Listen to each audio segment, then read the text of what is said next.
नमस्कार, let's go. आदाब, सत श्री अकाल, वंदे मातरम, जय हिंद दोस्तों। आप सभी का स्वागत है लेट्स स्टडी चैनल में। आप हैं प्रतीक शर्मा के साथ। द इंटेलेक्चुअल प्रॉपर्टी लॉ, इस लॉ के अंदर आने वाले द ट्रेडमार्क एक्ट 1999 का ये टॉपिक आज हम इस लेक्चर में कवर करने वाले हैं। और हम सहायता लेंगे अपने बेयर एक्ट जो इंटेलेक्चुअल प्रॉपर्टी लॉ का है, इसके अंदर आने वाले the copyright act 1957, the patent act 1970, the trademark act 1999। पूरे इस बेयर एक्ट में जो ट्रेडमार्क एक्ट 1999 का है, इसको 13 चैप्टर में विभाजित किया गया है। ये बिल का एक्ट बनने का जो सफर है वो शुरू होता है जब कोई बिल लोकसभा और राज्यसभा से पूरी बहुमत के साथ प्रेसिडेंट की टेबल पर जाता है, और प्रेसिडेंट जब अपनी मोहर लगाते हुए उसको स्वीकृति देते हैं, तब ये एक्ट के रूप में तब बिल एक्ट के रूप में पूरे भारतवर्ष में लागू होता है। आइए दोस्तों, हम ये समझते हैं जो ट्रेडमार्क एक्ट 1999 का है वो क्या कहता है। Introduction of trademark. दोस्तों, इस एक्ट की क्या विशेषताएं हैं, ये एक्ट क्यों इतना महत्वपूर्ण है, ये एक्ट पूरे भारतवर्ष में क्यों इतना लोकप्रिय हुआ, और ये एक्ट इंडियन सिटीजन्स को क्या पावर्स देता है। Trademark may consist of single letter, logo, symbol, design और न्यूमरल्स। इसके साथ ही 3 dimensional figures such as shape और पैकेजेस। तो दोस्तों, ट्रेडमार्क है क्या? ट्रेडमार्क को समझने के लिए हम सबसे पहले ये समझते हैं कि इंटेलेक्चुअल प्रॉपर्टीज के अंदर कैसी प्रॉपर्टीज आएंगी। इंटेलेक्चुअल प्रॉपर्टीज मतलब ये प्रॉपर्टीज आपकी जीवन काल में कमाई हुई प्रॉपर्टीज से थोड़ी सी भिन्न होती है। ये इंटेलेक्चुअल प्रॉपर्टीज लॉज के अंदर जो इंटेलेक्चुअल वर्ड है उसका तात्पर्य है कि ऐसी संपदा जो आपके दिमाग से क्रिएट की गई हो, किसी भी तरह की क्रिएशन, इनोवेशन। इंटेलेक्चुअल का मतलब कि ऐसी संपदा जो आपकी बुद्धि से रिलेटेड हो, यानी कि आपके दिमाग से क्रिएट की गई हो ऐसी संपदा, यानी कि ऐसी प्रॉपर्टी जो कि आपकी बुद्धि की क्रिएशन हो, इनोवेशन हो या इन्वेंशन हो, या किसी तरीके की लिटरेसी वर्क, या कंसिस्ट करता है किसी तरीके के single letter, logo, symbol, design, numerals, 3 dimensional figure such as shape, packaging etcetera. Visual representation attach होगा गुड से, और जिसका पर्पस होगा to indicate their trade and name of brand.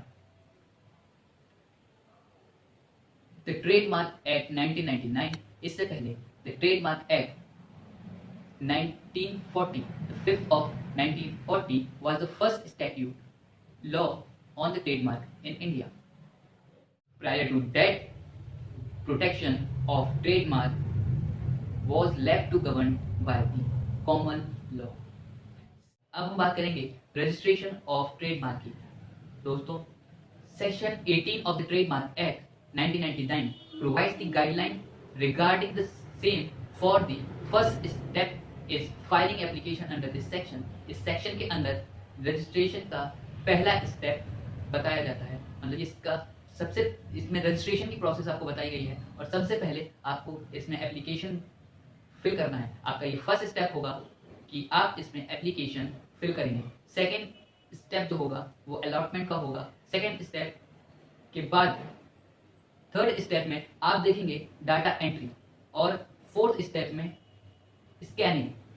और दोस्तों, रजिस्ट्रेशन का प्रोसेस है वो आपको ध्यान में रखना है कि ये रजिस्ट्रार के द्वारा फॉलो अप किया जाएगा, ये एग्जामिन किया जाएगा, और आपका एप्लीकेशन से लेके सर्टिफिकेट ऑफ ट्रेडमार्क तक ये A to Z आपका काम रजिस्ट्रार देखते हैं। तो स्कैनिंग के बाद जो 5th स्टेप आता है एग्जामिनेशन का, तो एग्जामिनेशन ऑफ रिपोर्ट, इसके अंदर जो रजिस्ट्रार हैं वो री एग्जामिन करने का राइट रखते हैं अगर उनको जरूरत पड़ी तो।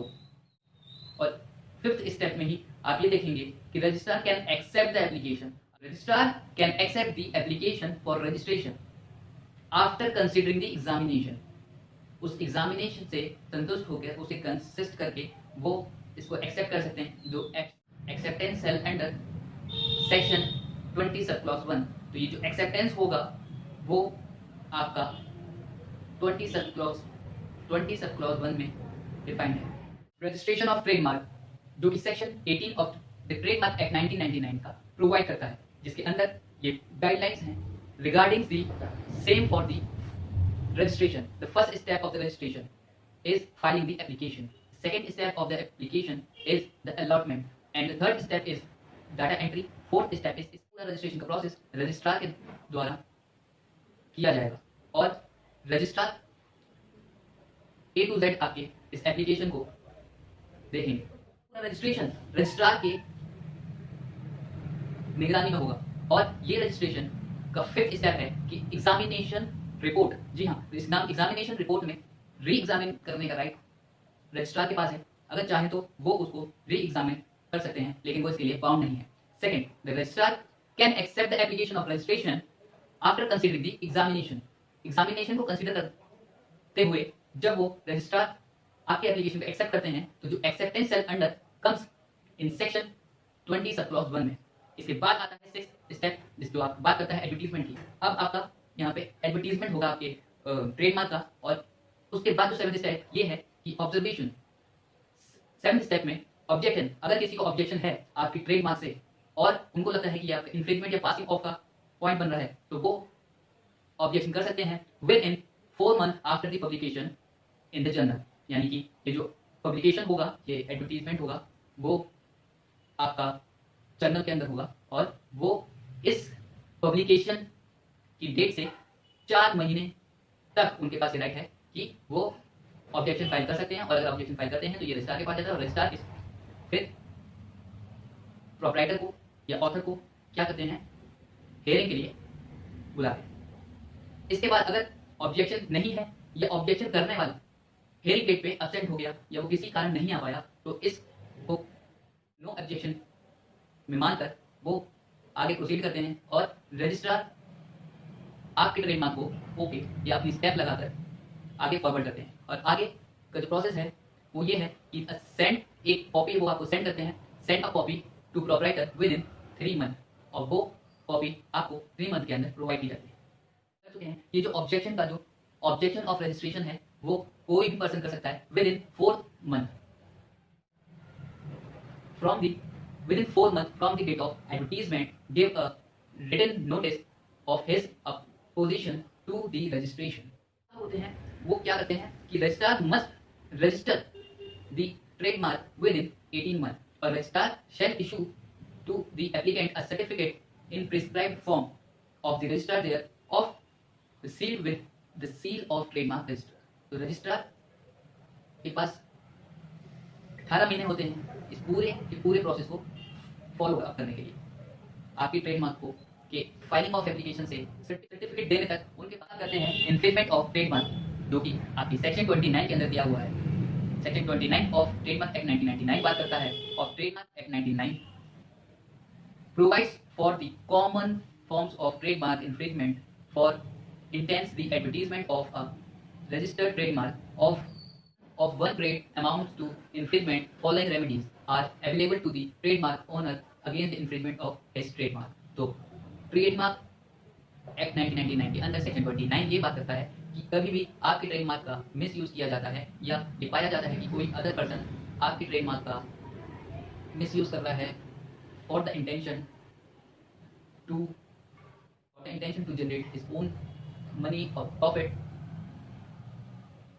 ट्रेडमार्क रजिस्टर्ड है ट्रेडमार्क अंडर 1999 के अंदर, तभी ये सेक्शन काम करेगा। यानी कि ये बताता है कि जब आपका ट्रेडमार्क रजिस्टर होता है तो कोई भी other person of global trade and commerce की ये ग्लोबल ट्रेड और कॉमर्स से आपको जोड़ता है। दूसरा, need to protect service mark, ये आपके सर्विस मार्क को प्रोटेक्ट करता है। तीसरा, compliance with TRIPS agreement of WTO।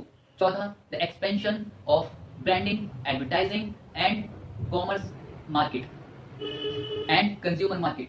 Fifth, of non-traditional trademark, shape, sound and color. Objects of the Trademark Act 1999 का, ये जो ट्रेडमार्क एक्ट 1999 का है, इसके क्या ऑब्जेक्ट्स हैं, क्या एम है? To protect brand identity. दूसरा, प्रिवेंट कंज्यूमर कंफ्यूजन। तीसरा, सेफगार्ड गुडविल एंड रेपुटेशन। चौथा, इंकरेज द फेयर कंपटीशन। पांचवा, स्टैट्यूटरी रेमेडीज। और छठा, ये बात करता है इंटरनेशनल स्टैंडर्ड्स की। तो पहले ये ब्रांड आइडेंटिटी को प्रोटेक्ट करेगा, दूसरा कंज्यूमर कंफ्यूजन को ये क्रिएट करेगा। कैसे? बिस्लरी की बोतल, और ये बिस्लरी की बोतल डाली जाती है पानी के गुड्स के लिए, यानी कि वाटर, पानी के लिए जानी जाती है। ये बिस्लरी की बोतल, जब बिस्लरी की बोतल मार्केट में आई, आपने क्या करा, इस एक ब्रांड का हूबहू कॉपी करके सेम। दोस्तों बिस्लरी की बोतल, ये बिस्लरी की बोतल, ये बिस्लरी का जो ट्रेडमार्क है उसको आपने हूबहू कॉपी किया और माइन्यूट सी नेम में, इसके नाम में माइन्यूट सा बदलाव करके, स्पेलिंग में बदलाव करके, या आपने अपने फायदे के लिए, अपनी खुद के, अपनी रेवेन्यू जनरेट करने के लिए आपने इसको मार्केट में उतारा। दोस्तों आपने इसको मार्केट में ही नहीं उतारा, आपने उनके ब्रांड और सर्विसेज को भी कॉपी किया। पानी की बोतल बिस्लरी भी लेके आई और आपने बिस्लरी का नाम में माइन्यूट सा चेंज करके, उसकी स्पेलिंग में थोड़ा सा बदलाव करके आप ही पानी की ही बिजनेस मार्केट में लाए। इससे क्या हुआ? इससे कंफ्यूजन क्रिएट हुआ और भारत की जनता ने क्या समझा, ये वही बिस्लरी की बोतल है, और आपकी कंपनी को इस्तेमाल करना शुरू करा, जिससे उनको ये कंफ्यूजन हुआ कि ये ब्रांड बिस्लरी की है। तो इस तरह से ये मिसरिप्रेजेंटेशन करता है। Safeguard goodwill and reputation. अगर आप सेफगार्ड गुडविल एंड रेपुटेशन, अगर आप इसको ट्रेडमार्क एक्ट 1999 के अंदर रजिस्टर कराते हैं तो दोस्तों ये आपके गुडविल और रेपुटेशन को सेफगार्ड करता है। ये किसी अन्य पर्सन को अपने फायदे के लिए रेवेन्यू जनरेट करने से रोकता है और उसका मिसयूज करने से रोकता है। Encourage fair competition. एक फेयर कंपटीशन होता है, इसमें कोई धोखाधड़ी नहीं होती है। अगर ये इन्फ्रिंजमेंट के अंदर आता है section 29 of the trademark act 1999, तो रेमेडीज प्रोवाइडेड है। इंडियन लॉज के साथ साथ इंटरनेशनल स्टैंडर्ड्स भी आपको ये प्रोवाइड करता है।